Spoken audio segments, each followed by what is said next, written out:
علما لیکي د جنت لوړه درجه جنت الفردوس دی.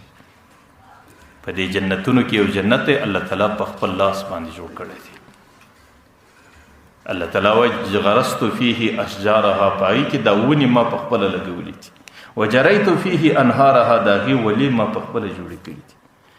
لم يرى احد من خلقه، په دنیا په مخلوقاتو کې چا نه دی لیدلی، لا نبی مرسل ولا ملک مقرب، نه پیغمبر علیه السلام لیدلی دی نه جبرائیل علیه السلام لیدلی دی. یفتحها كل يوم 5 مرات، الله د ورځې 15 واره خلاصوي. او الله د جنت ته وایي وازداد حسنا لاولیائي وازداد طیبا لاولیائي، زما دوستان را روان دي د هغې دپاره ښایسته کېږه، خوشبویه کېږه. څنګه الله جوړ کړی دی؟ لبنة من یاقوت حمراء، یوه خښته د سرو یاقوتو ده.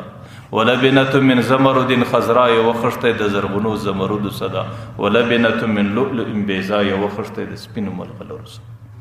ملاتها المسک، چې په کومه خټه لګېدلې دغه ټوله مشک دي. وحسباؤها اللؤلؤ، د هغې کوڅې ټولې ملغلرې دي. وبدحاؤها یاقوت، د هغې غونډۍ ټولو د یاقوتو دي.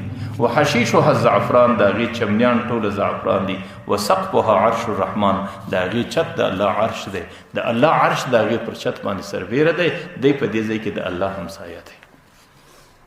نو دا په جنت کې د ټولو څه اعلی درجه ده. پیغمبر علیه السلام وایي چې کوم څوک په اخلاقو کې زندگی تیره کړي، نو زه د هغې دپاره د جنت په دې لوړه درجه کې ذمهوار یم. ځکه زندگی په داسې شکل باندې تیرول چې د هغې په خاطر باندې انسان په آخرت کې د سرخرویۍ او د خوشحالۍ او د کامیابۍ سره مخامخ.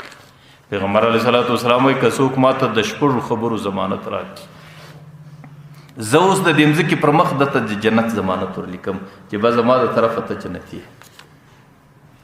په هغه 6 خبرو کې اوله خبره اصدقوا اذا حدثتم، چې خبرې کوي ته به رښتیا وایې. اولنی قول په هغې کې د رښتیا وینا دی، چې په خبرو کې سړی خلاف نه وایي، په خبرو کې سړی رښتیا وایي. اول ضمانت به دا سړی ماته دا راکوي.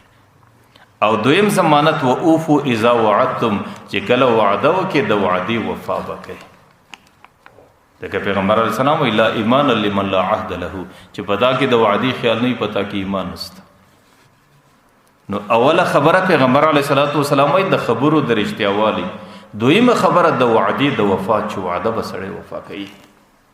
او دریمه خبره پیغمبر علیه السلام وایي وعدوا اذا اؤتمنتم، چې کله امانت درته کښې شوی په امانت کې به خیانت نه کوي. بیا امانت خبره در سره ده، بیا د چا امانت شی در سره پروت دی، بیا د چا امانت پیسې در سره پرتی دي. د امانت مفهوم او معنا ډیره عامه ده، په هر امانت کې به سړی خیانت نه کوي. او څلورم وحفظوا فروجکم، د خپل فرج او د خپلې شرمګاه د زنا څخه حفاظت. دا څلور.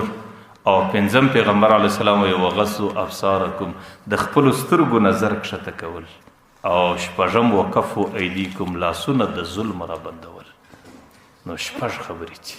په خبرو کې رښتیا ویل، د وعدې وفا کول، په امانت کې خیانت نه کول، او د خپلې شرمګاه حفاظت کول، او د بدنظرۍ څخه ځان ساتل، پر حرامو نظر نه کول، او خپل لاس او خپل اندامونه خپل قوتونه د ظلم سره ګرځول. پیغمبر علیه السلام که څوک ماته د مځکې پر مخ د دې خبرو ضمانت راکړي، نو اضمنوا له الجنه، زه اوس پر دې مځکه تاسو ته د جنت ضمانت درلیکلی درکوم. ما درته ویل چې په دې ټولو کې اولنۍ خبره هغه دا ده چې په خبرو کې رښتیا ویل. نو ځکه صداقت او رښتیا ویل دا داسې صفت دی چې کم چا په مزاج کې راوستی، دنیا کې هم کامیابه طریقه ده. پیغمبر علیه السلام وایي علیکم بالصدق فإن الصدق ینجي، پر تاسو باندې رښتیا وینا، د رښتیا وینا په هره معامله کې سړي ته نجات خلاصون ورکوي. او درواغ به نه وایاست، والکذب یهلک، هله درواغ همیشه سړی آخر د شرمندګۍ او د پریشانۍ سره سړی مخامخ کوي. نو رښتیا ویل دا د انسان د فلاح صفت دی، دا د انسان د کامیابۍ صفت دی. چې د کم چا په مزاج کې د رښتیا ویلو عادت پیدا سي، هغې به په دنیا کې هم د کامیابه طریقې والا، د کامیابه زندګۍ مالکي، او په آخرت کې به الله تعالی د فلاح او د کامیابۍ سره مخامخ کی. الله تعالی دې زموږ او ستاسو په مزاجو کې د رښتیا ویلو عادت